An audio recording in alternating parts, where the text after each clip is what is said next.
This is the Simpit. I'm your host, Sean Cole, but the real star of today's show is the Overpower OP chassis, both in the GT and Formula style. Overpower is a sim racing manufacturer out of Finland, and they are the brainchild of none other than Olli Pahkala, a sim racing alien, an Esport pro, a sim racing ambassador, and an all-around nice guy. It all started back when Olli couldn't find a rig for himself that fit his needs at a price he was willing to pay, so he started building his own DIY chassis that would one day become Overpower. And today we are testing the top-of-the-line OP chassis with all the hop-ups, all of the add-ons that you can put on the rig. Now, the Overpower chassis is rather unique in that it uses a combination of materials, each selected for their best usage. That means a rig that is made of HPL board, which is a high-pressure laminate, not to be confused with plain wood. That makes the panels with the elegant curves. That is then combined with the anodized black profile tubing, anodized black aluminum plates, and super thick, high-density padding that all combine to make a unique, stylish, sturdy, modular, and highly adjustable sim racing chassis. In most rig reviews, each model is distinctly different from each manufacturer. Each product that they make is unique enough that it makes the review fairly simple. In the case of the OP chassis, it actually is a truly modular design, meaning that you can start off with the OP Lite or the bottom of the line level for a much lower price and work your way all the way up to the top of the line or the standard OP in the Formula or GT configurations. So we are testing that top of the line Formula and GT variation, but I do want to cover the pricing for the whole product line because you can kind of do whatever you need, mix and match wherever it's applicable. So in the case of the OP GT Lite or the least expensive variation, it starts off at €399 or about $470, and it requires you to add your own seat. This, compared to the OP GT, which goes for about €699 or $823, and for that, you get the upgraded metal parts, which make the difference between the two models.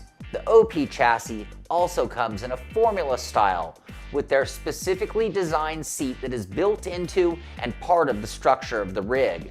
The Formula style OP seat, or back half of the rig, is a $200 increase in the price over the add your own seat version and is the same for the OP or the OP Lite variations. So for the OP Formula Lite, we are looking at €599 or $705.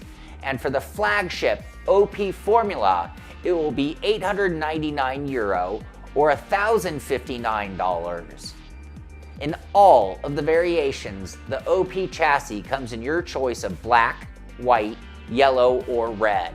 In fact, you could even order it in two-tone front and back half variations. So I know that is a little bit complicated, but it is a unique approach in that, again, you can start off at any level or select the parts that you want to upgrade specifically. So again, we are testing the top of the line OP in both the Formula with this seat and the GT variation where you add your own seat. In addition to being the top of the line, meaning the aluminum plates, we're also getting all the add-ons. You can see we have the single monitor stand that's worthy for a 49-inch monitor. We have the shifter handbrake add-on as well. And what you can't see inside is the super duper cool electric pedal movers. Now, if that isn't the coolest thing I've ever seen. Those pedal adjusters go for €119 or $149, along with that single monitor mount for €169 or $199, and the shifter handbrake mount for €249 or $293. Those upgrades total €537 or $641.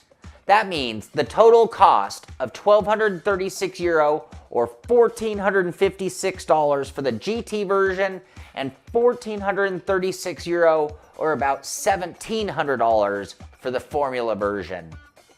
At $1,700, it is a very pricey chassis, but do keep in mind that does include all of the options and accessories for the rig included.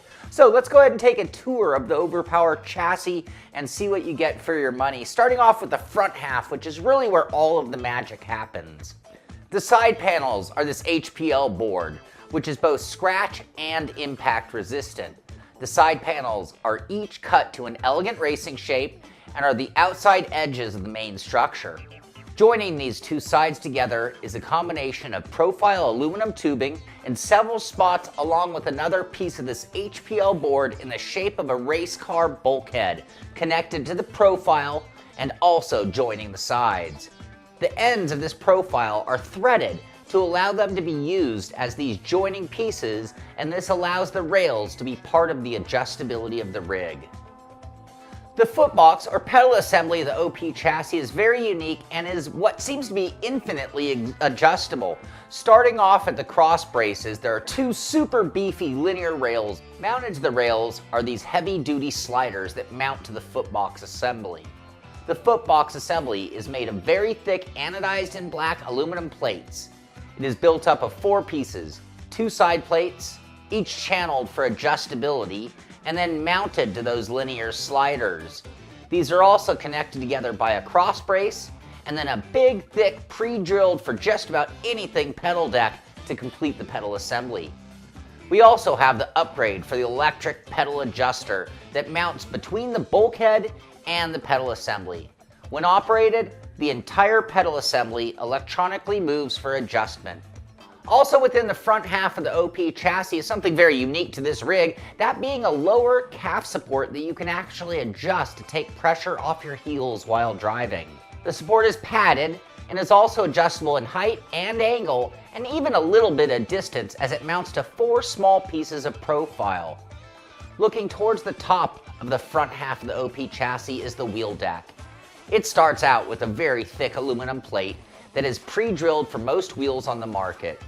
This plate is then mounted onto a couple pieces of profile that give the entire deck 4 or 5 inches of adjustment front to back. These profile pieces are then mounted to the chassis with the levers that, when loosened, allow for a lot of up and down adjustment as well as a lot of angle adjustment for the deck. Also installed under the wheel deck are the buttons to operate the electronic pedal adjuster. It also has 2 powered USBs to charge a tablet, phone, or headphones. This is a power only and not connected to the PC as USB extensions. The final part of the front half of the chassis is the top support piece of profile. This is also where the monitor mount is installed on top. So that pretty much covers the front half of the OP chassis without getting into all of the accessories, and you'll notice that the 2 halves clamp together. The back half, whether it be the Formula seat or the GT seat, either way, it clamps to the front. You can remove the back half from the front half for easier storage. Now, in the case of the OP chassis, you actually have 2 choices when it comes to the back half of the rig. The front half is going to be the same regardless of what you do with the rear half of the rig, but you have your choice between the Formula style or the GT add your own style seat. Looking at the Formula seat, it is built up on an HPL board making the 2 sides, and this time it is connected to the opposite side with a bunch of small, thin profile struts. Once a shape has taken form, a cushion support is then mounted to those profile struts. This support has clips built into it that then hold a very thick, very strong cushion material. This then forms a nice curvature in the driving position of a Formula style car. That curve can then be adjusted by moving these struts and altering the curvature of the seating position. Very unique, very cool, but will it be comfortable was my big question. Sliding into the back is a decorative black panel that gives it more of a finished look versus seeing through to the struts inside. If we're talking about the GT version, it is fairly similar. HPL boards in a nice shape on each side, and in this case, a square of thicker profile tubing that then sandwiches between the sides to form the structure. This allows you to mount a seat to that inner box, and ta-da, a GT seat platform with adjustability. In my case, my seat rails were longer than the seat platform itself.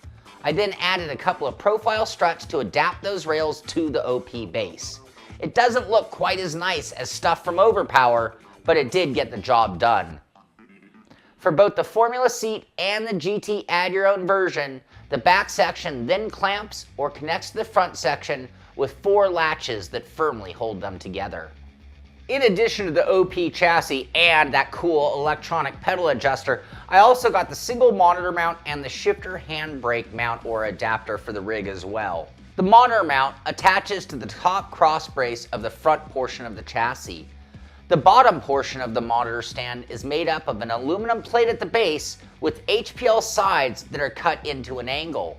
They give you both a short and long pair of these side pieces with different lengths of reach for the monitor on each pair. Connecting these side pieces at the top is a double wide piece of profile mounted between 2 smaller rounded pieces of profile for some up and down adjustability. The monitor mount then has a really nice Visa adapter plate that mounts to the top of the profile and is adjustable by tightening those levers. Pretty slick. The shifter mount is made of a giant arching piece of aluminum plate.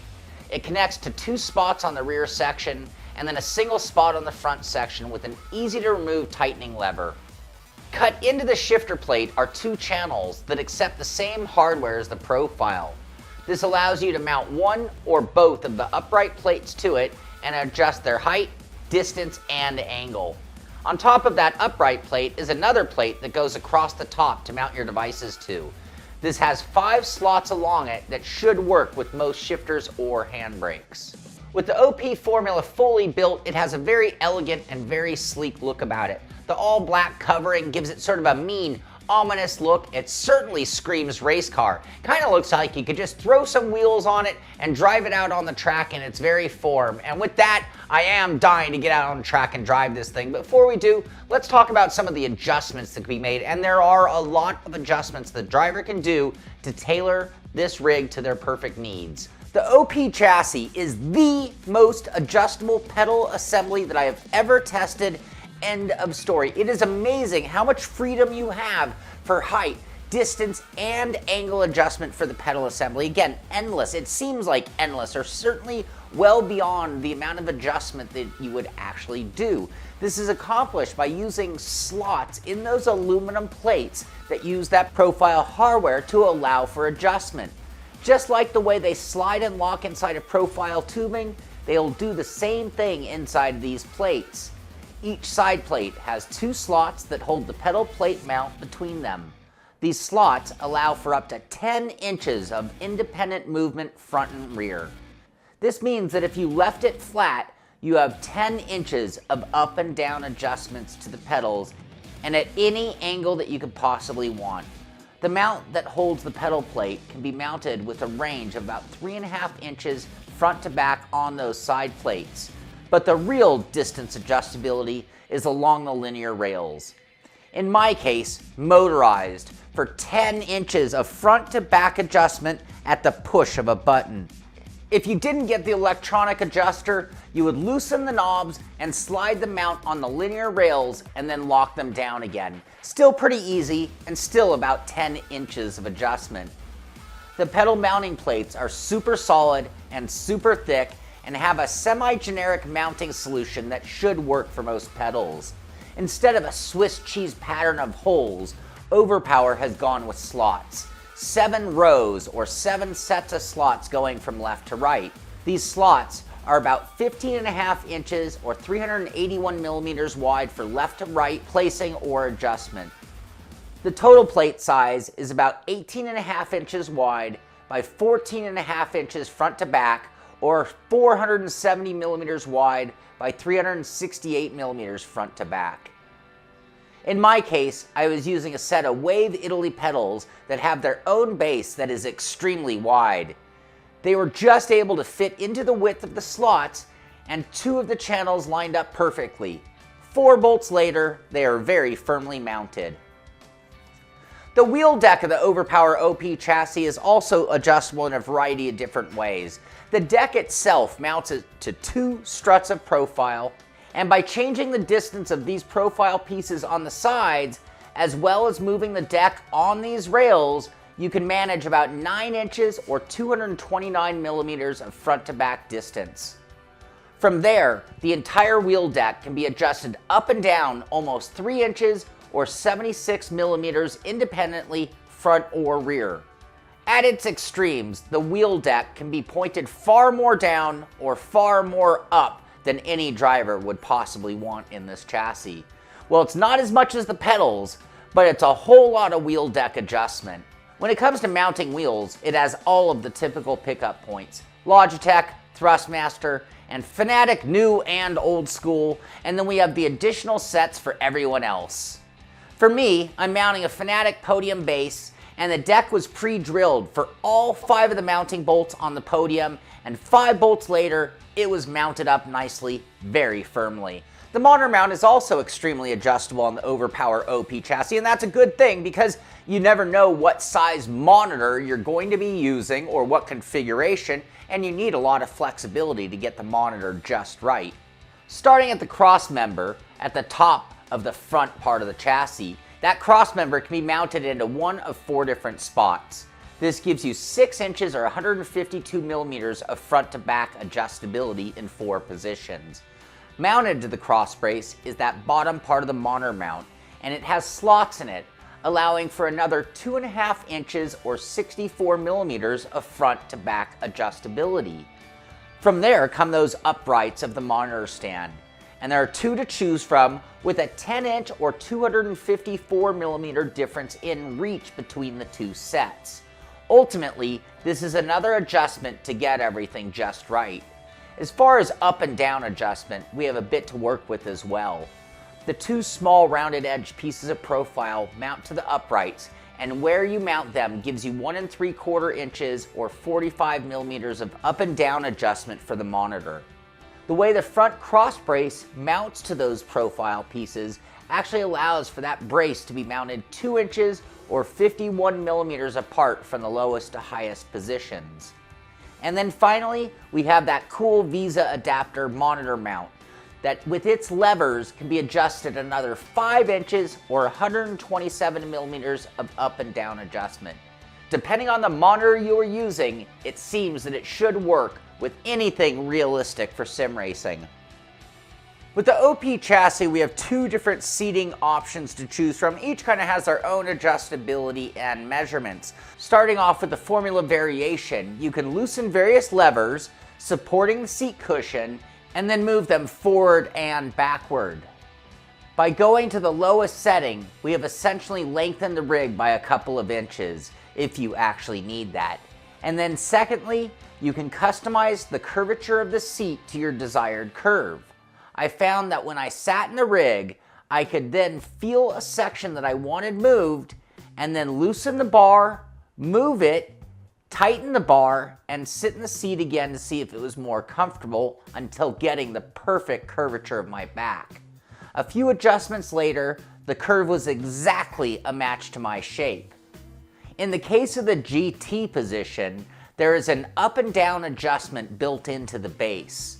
Once again, by loosening the bolts on the sides, you can move the front or back side of the seat mount up and down about 2 1/4 inches or 22.5 millimeters, and the overall distance was somewhat determined by where you mounted the seat itself between the rails and on its mounts. The shifter handbrake mount with its super beefy aluminum plate mounts in its 3 fixed locations on the side. The adjustability comes from the rails and the way the profile hardware slides in the cut grooves. There are 2 supplied upright pieces that also have vertical slots in them. These slots allow for 6 inches or 15 centimeters of up and down adjustment, and then can be mounted at an angle forward or backward if desired. The top plate that attaches to the upright mounts in a fixed location and is a rather small plate, measuring it at only 5.5 inches or 14 centimeters wide by almost 4 inches or 10 centimeters front to back. To mount your gear, there are those 5 slots. They run left to right nearly the entire width of the plate and are spaced at about 3/4 of an inch or 19 millimeters apart. My shifter is the AIO log shifter, and it has a very unusual bottom pattern. This forced a bit of an angle for the shifter that happened to be the direction that I was okay with, so 2 bolts later it was mounted, but it wasn't perfectly straight. For those with more typical shifters, you can probably maintain a straight angle. Now, I also couldn't mount my handbrake to this rig because I have a very long-handled handbrake, but to be honest with you, I think of this so much as a formula-style rig. It's so low-slung, I really didn't think of wanting a handbrake in this configuration, so I actually opted for mounting a button box in its place. I literally just double-stick taped it to the mounting plate. It worked out kind of slick. After spending some time, actually to be honest, after spending quite a bit of time, it did take hours and hours to get the ideal driving position in the OP chassis. But in the end, I have to say, I sit there driving, sitting there in the formula position while driving, and thinking to myself, I honestly wouldn't change an inch, not a millimeter about the rig for me. I have my wheel exactly where I'd want it for a formula position. This is in distance, this is in angle. I have my pedals exactly at the angle that I'd want them to be. This is again in position, in distance, in angle. And I have the calf support, even relaxing it, making it even easier to sit in the cockpit for hours of total comfort. I wouldn't move anything. Even the monitor is exactly where I would put a 49-inch curved monitor, and it took a couple of different mounting positions to get it exactly there, but in the end, I was super happy with the finished results. Now you can see, it is a low-slung, long type chassis, and its overall dimensions are very long, coming in at 77 inches or 196 centimeters long by 21 inches or 53 centimeters wide. And obviously your monitor is going to dictate the overall width. Depending on how wide your monitor will be the exact width. Actually, to be honest with you, the 21 inches was the width of the chassis. My hardware for the shifter and handbrake actually made it that much wider. The overall height of the rig is about 34.5 inches or 88 millimeters tall at the seat. I don't have an exact weight of the chassis, but it is a fairly heavy rig. Well, it has taken a while to get to this point, as this is one of the most complex rigs that I've ever tested. So many adjustments, so many different build options as far as what kind of components and how you're going to mount it. You even have 2 different seat options that we're testing in the case of this review. So it did take quite a while to get everything just right, but we finally get to the point where we can get down to business and talk about how this thing handled out on track. And it always starts off with just getting in and out of the chassis. Now, the Overpower OP chassis in both configurations is one of the lowest chassis that I've ever dealt with. In the formula position, it's only 5.5 inches off the ground. That means just getting in and out can be a challenge. It took me a while and a few attempts to figure out the best way in and out of the rig, and it very much reminds me of a real race car. You don't just get in a race car and drive. You often squeeze, twist, and contort just to get in the seat. Same sort of thing going on here. After lowering yourself down into the OP formula, your feet are surrounded in what feels to be an elevated position, even at the lowest setting on the chassis. This is a formula laydown driving style for sure. And the support under you has more contact with your body than any rig I can think of. Starting from the shoulders, there's padding contoured to your curved shape from your shoulders all the way down to your ankles. This has very little pressure on your body with so much contact with the seat cushion. Despite the cushion being fairly hard, the comfort is surprisingly good, even after many hours of driving.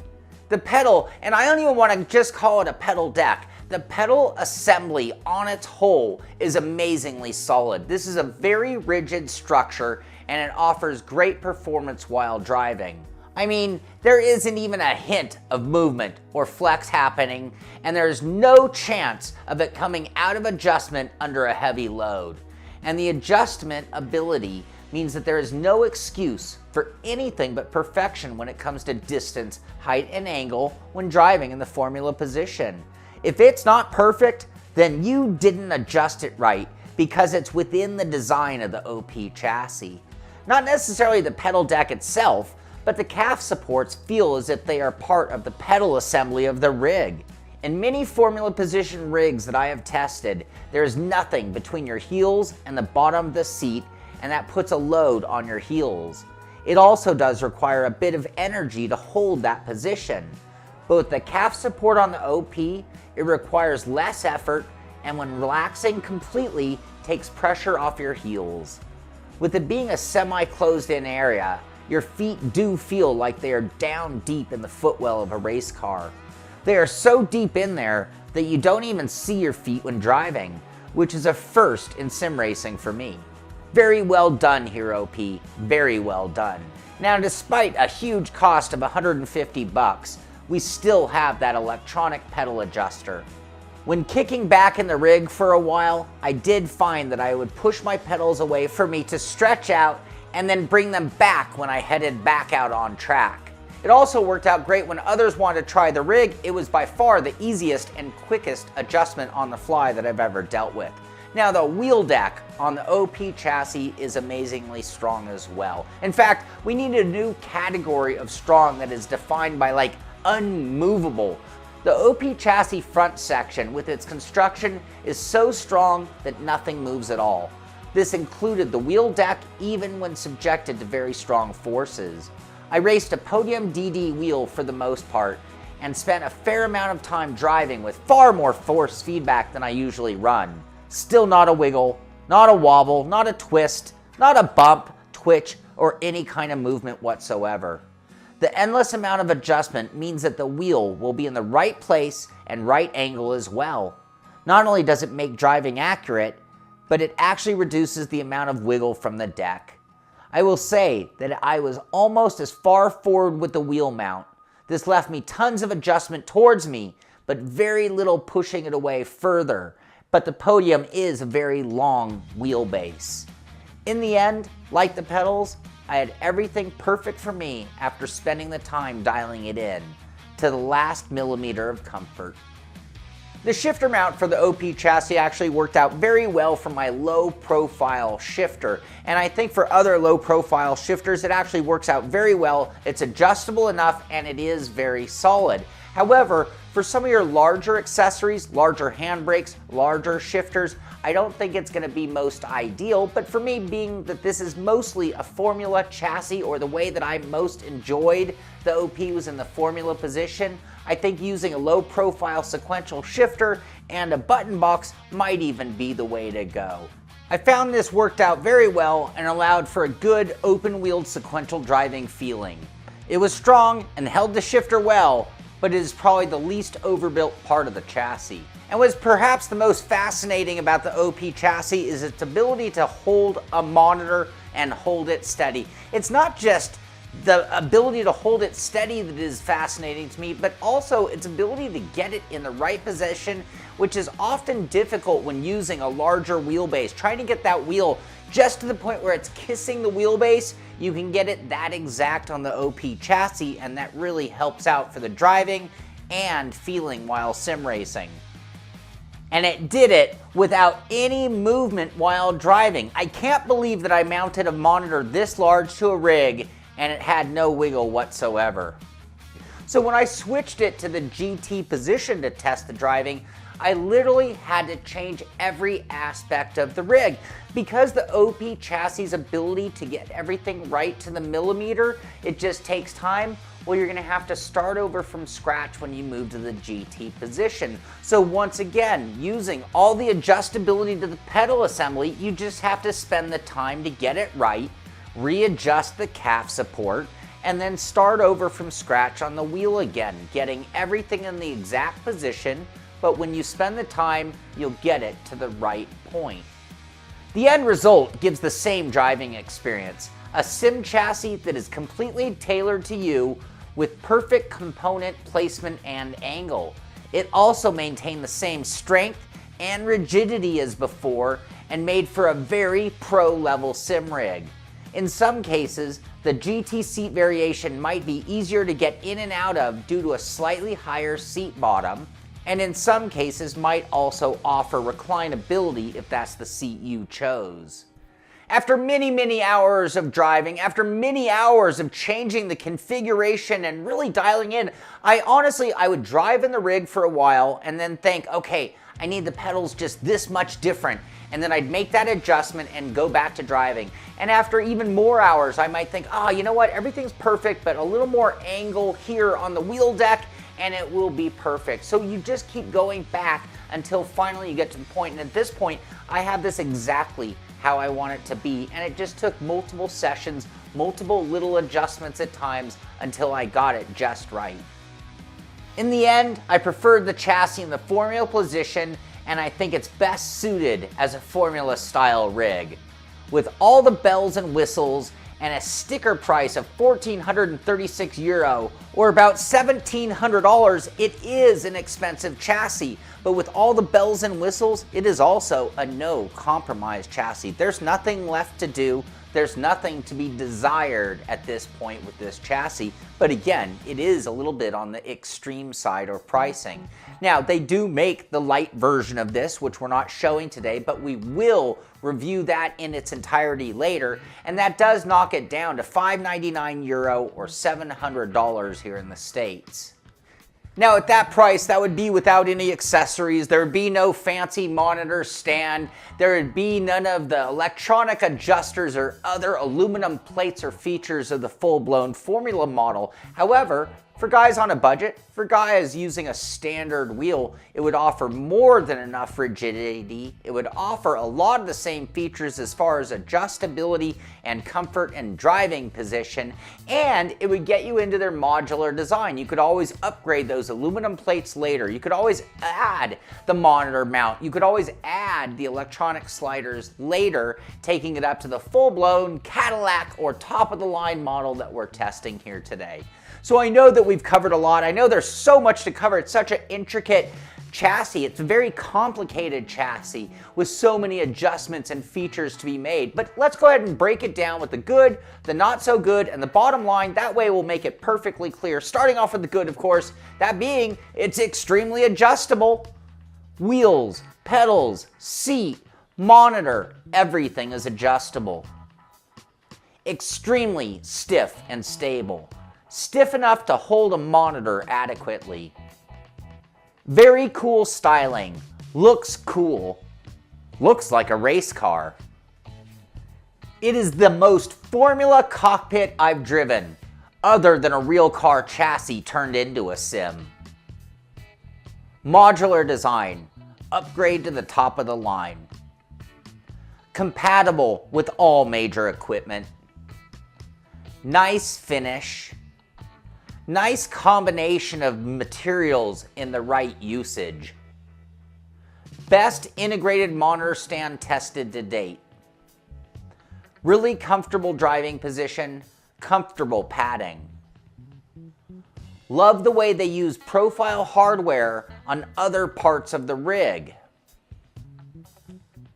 Can be separated for storage. Motorized pedal adjustment. Luxury at its best. And now on to the not so good, and perhaps the first one here might be due to my age. You take it how you want it to be, and that being, with it being so low to the ground, it's very hard to get in and out of the rig. Expensive, especially with all the add-ons.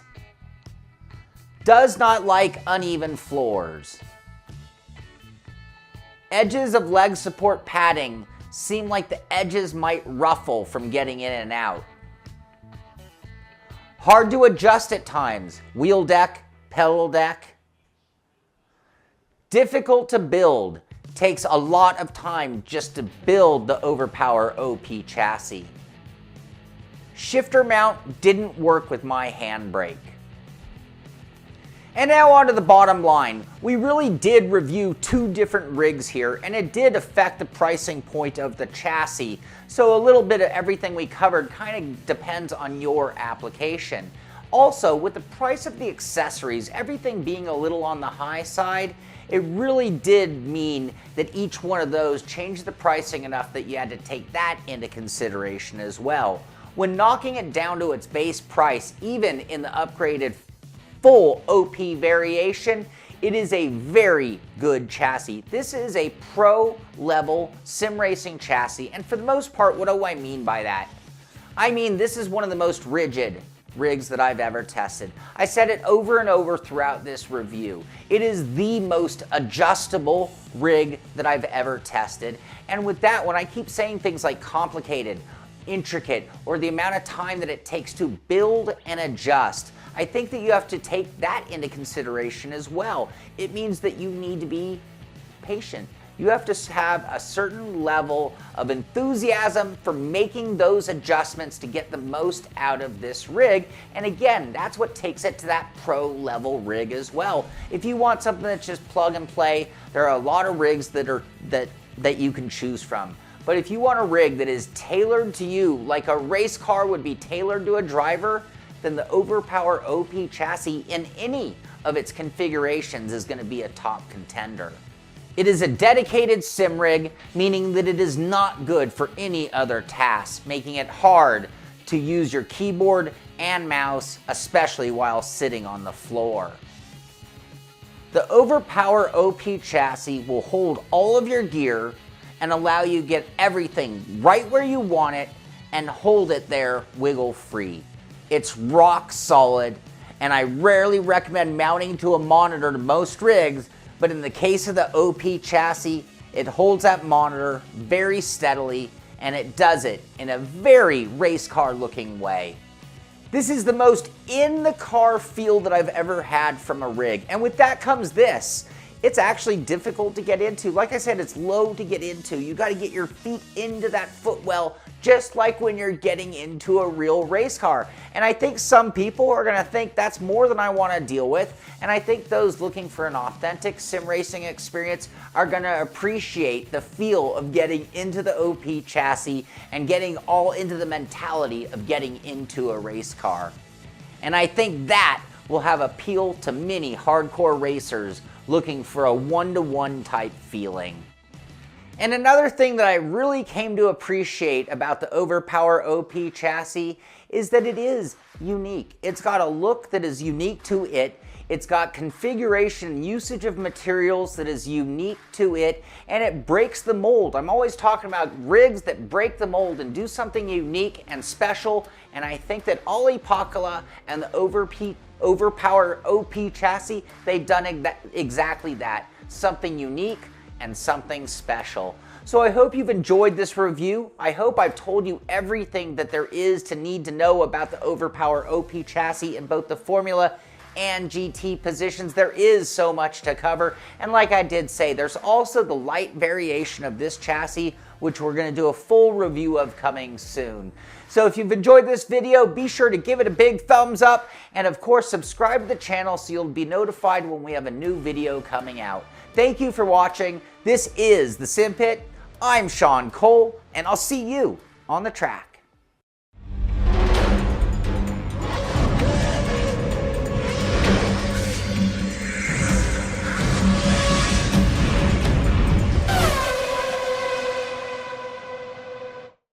You